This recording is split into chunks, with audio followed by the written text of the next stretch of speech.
Hello friends, welcome to my YouTube channel industrial power in the world.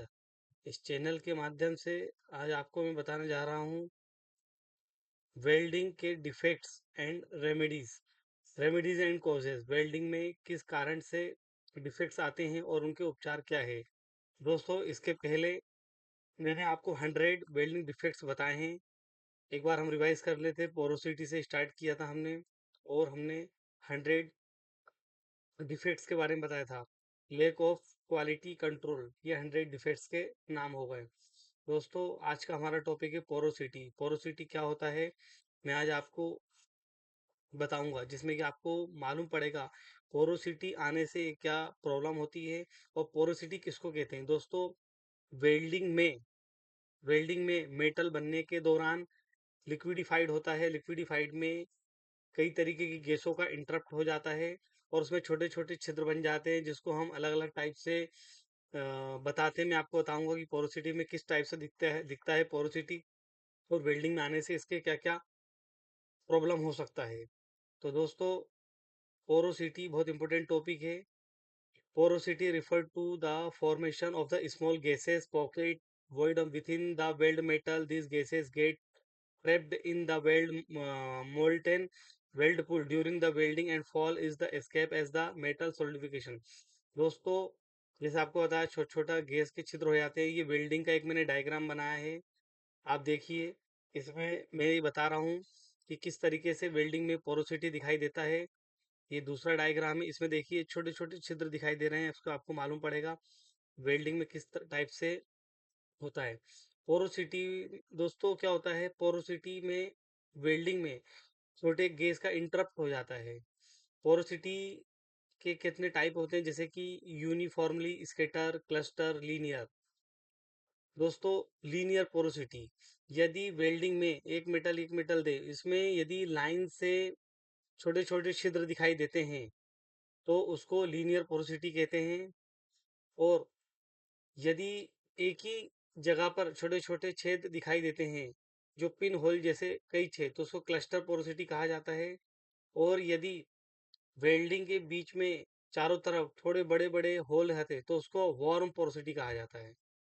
दोस्तों, और surface के ऊपर जो होल दिखाई दे रहा है उसको सरफेस पोरोसिटी कहा जाता है। अब दोस्तों, gas porosity and welding defects, ये किस किस नाम से इसको और बुलाया जाता है। जैसे gas porosity, caused by the trapped gas during the solidification. Welding में वेल्ड पुल, जो सोलिडिफिकेशन होता है उसका वेल्ड बीड बनता है। तो दोस्तों, वेल्ड वेल्ड पुल बनता है। जैसे मैं आपको एक थोड़ा सा एक डायग्राम बना के बताता हूँ। जैसे कि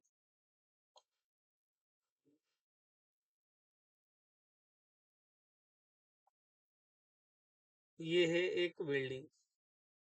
इसमें जब ये वेल्डिंग मेल्ट होता है तो मेल्ट का जो हिस्सा रहता है मेल्टिंग का, और वो एक लिक्विडिफाइड होता है, उसको वेल्ड पुल कहा जाता है। और जब ये पूरा सोलिडिफाइड हो जाता है तो इसको इस हिस्से को, एक मिनट में आपको बना के दिखाता हूँ। ये जो हिस्सा दिख रहा है, इसको, ये जो है, इसको मैंने ऐसे काट के इधर बनाया है, अलग से बनाया है ये। तो इसको वेल्ड बीट कहा जाता है। तो क्या लिखा है, ट्रेप्ड ड्यूरिंग द सोलिडिफिकेशन। उसमें छोटे छोटे छिद्र हो जाते हैं, जैसे ये दिखा रहा है, छोटे छोटे छिद्र हो जाते हैं। उसको गैस पोरोसिटी कहा जाता है, श्रिंकेज पोरोसिटी। जैसे कि कोई चीज है सिकुड़ जाती है, उसको श्रिंकेज कहते हैं। वो कब सिकुड़ती है, कूलिंग होने के बाद, ड्यूरिंग द कूलिंग, जब वो कूलिंग होता है उसमें, उसका मेल्ट होने पर लीडिंग द वॉइड, उसमें छोटे छोटे कुछ गैस या कुछ मेटल के कुछ पॉइंट आ जाते हैं, उसके कारण उसको श्रिंकेज पोरोसिटी कहा जाता है। फिर micro porosity, tiny disappeared pores, often often visible only under a microscope. मतलब जो छोटे छोटे थिन माइक, एकदम छोटे छोटे पिन होते होते हैं, जो कि माइक्रोस्कोप से इंटरनली देखा जा सकता है। जब उसमें हम चेक करते हैं, पेनिट्रेशन चेक करते हैं या रेडियोग्राफी या अल्ट्रासोनिक टेस्ट करते हैं, उसमें माइक्रो पोरोसिटी दिखा। पिन होल जो ऊपरी सतह पे, दोस्तों पोरोसिटी दो टाइप का होता है, एक इंटरनली पोरोसिटी और एक्सटर्नली। इन एक बाहर दिखाई देता है जो हम छोटी हमारी आंखों से हम ऐसे करके देख सकते हैं, और एक होता है माइक्रो पिन होल जो अंदर साइड रहता है। पिन होल जो क्या सरफेस के ऊपर दिखाई देता है, जैसे आपको सरफेस पोरोसिटी का। वेल्ड पोरोसिटी, गैस के पॉकेट्स हो जाते हैं, मतलब हवा के गैस जो हो जाते हैं उसके कारण से वेल्ड पोरोसिटी आता है। अब जैसे gas material hydrogen, oxygen, nitrogen और carbon dioxide dissolving the during the melting और processing improve the shielding gases in the welding. दोस्तों वेल्डिंग में कुछ बाहर की जो गैसेस रहती हैं, जब उनको हम गैसेस गैस के द्वारा वेल्डिंग करते हैं, मतलब वेल्डिंग हो रही है और सील्डिंग गैस का आवरण बनाया है, और वो प्रॉपर तरीके से सील्डिंग गैसें नहीं हो रही, तो जो वायुमंडल की जो गैसें हैं उसमें इंटरप्ट होती है, और ड्यूरिंग वेल्डिंग होने के कारण जो मेल्टिंग हो जाता है उसमें गैसेस के मटेरियल इन्वॉल्व हो जाता है। और या फिर हमारा मटेरियल क्लीनिंग नहीं है, या ऑयल है, या रस्ट है, तो जब वो ऑयल है या रस्ट है, जब वो जलता है डस्ट, तो उसमें गैस के रूप में हो जाता है, और वो गैस ही बाहर नहीं निकल पाती है, और वो एक बबल के रूप में आ जाता है। इन एडिक्वेट ज्वाइंट प्रिपरेशन, दोस्तों यदि वेल्डिंग में आपने प्रॉपर तरीके से, जैसे कि मैं आपको एक बताता हूँ, यदि जैसे कि ये एक मेटल है, और ये एक मेटल है, यदि यहाँ से आपने इसको सोलिडिफिकेशन वेल्डिंग कर रहे हो, और यदि जो गैसें हैं या इसका प्रॉपर तरीके से इसके अंदर नहीं जा रहा है, तो इसको हमें एक सही तरीके से इसका डिजाइन करना, जैसे ये लिखा है ना, joint preparation, poor joint preparation, fit और अलाइनमेंट। यदि इसका हमने ऐसा किया तो ये इसको स्क्वायर जॉइंट बोलते हैं, लेकिन यदि इसे प्रॉपर तरीके से गैप नहीं आया है, तो वो आगे चल के प्रॉब्लम हो जाता है इसमें, ये चीजें। तो हमें जॉइंट, अलग अलग जॉइंट की प्रिपरेशन रहती है, जैसे मैं आपको एक बताता हूँ। एक मिनट आपको मैं,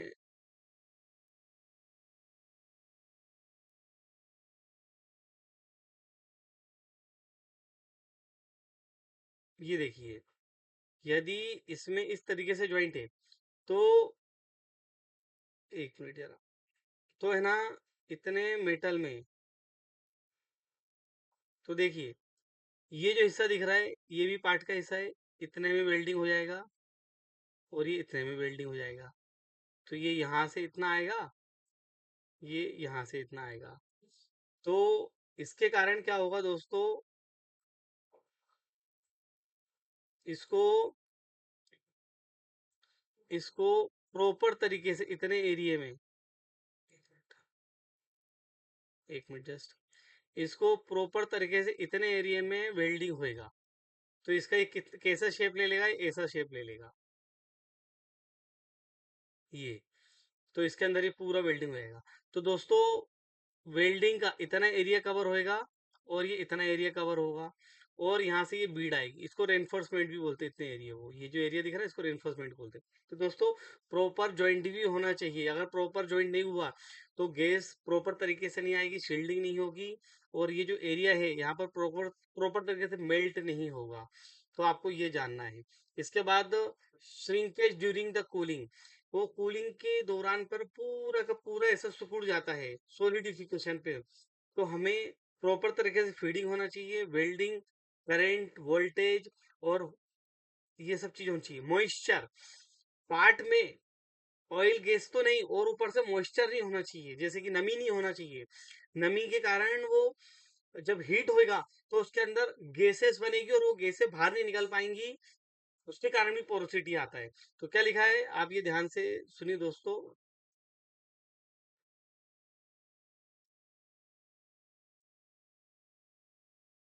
ये क्या लिखा है, moisture, moisture in the shielding gases, electrode और बेस मेटल, जो गैसेस है वो ड्राई होना चाहिए, शील्डिंग गैसेस ड्राई होना चाहिए, उसमें एक ड्रायर लगा रहता है गैसों में, वो होना चाहिए।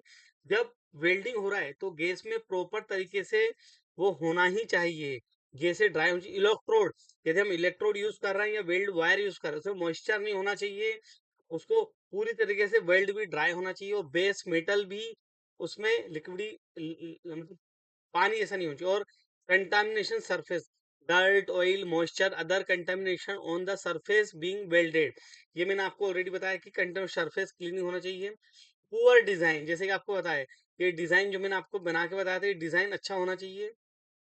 फिर इन सबको प्रॉपर, ये जो इशू आते हैं इन इशू को सोल्व करने के लिए remedies of the porosity, proper shielding होना चाहिए। शील्डिंग यानी दोस्तों कवच, यदि कोई भी वेल्डिंग हो रहा है उसमें प्रॉपर तरीके से कंटामिनेशन होना चाहिए।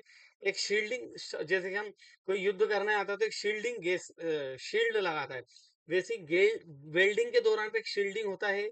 क्लीन सरफेस होना चाहिए, करेक्ट वेल्डिंग टेक्निक होना चाहिए, प्रॉपर एंगल होना चाहिए। ऐसा नहीं है एंगल, मैं आपको एक और डायग्राम बना के बताता हूँ। जैसे कि ये एक वेल्डिंग हो रही है,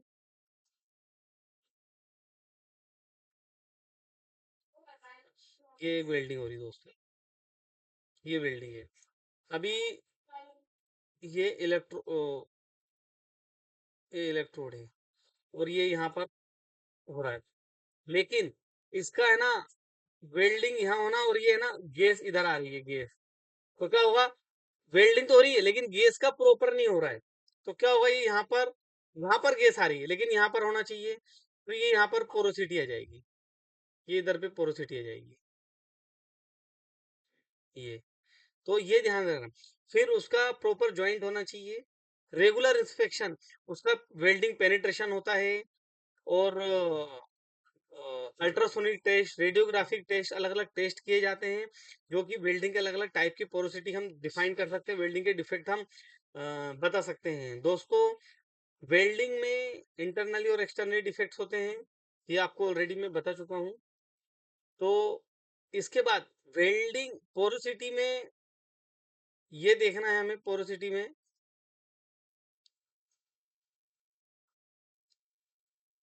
जैसे कि casting, weak cast part, leakage, crack, यदि वेल्डिंग में भी पोरोसिटी आती है तो वीक पार्ट हो जाता है, लीकेज हो जाता है, क्रैक हो जाता है।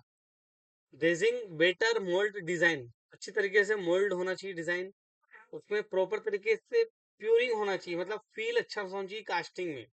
Welding poor strength appearance joint failure, यदि स्ट्रेंथ मतलब कि पोरोसिटी आएगा तो उसके अंदर स्ट्रेंथ कम हो जाएगी, ज्वाइंट ज्वाइंट अच्छे से नहीं बनेगा, और ये सब को हटाने के कारण प्रॉपर क्लीन सरफेस होनी चाहिए, करेक्ट पैरामीटर होना चाहिए, करंट, वोल्टेज, स्पीड, और उसका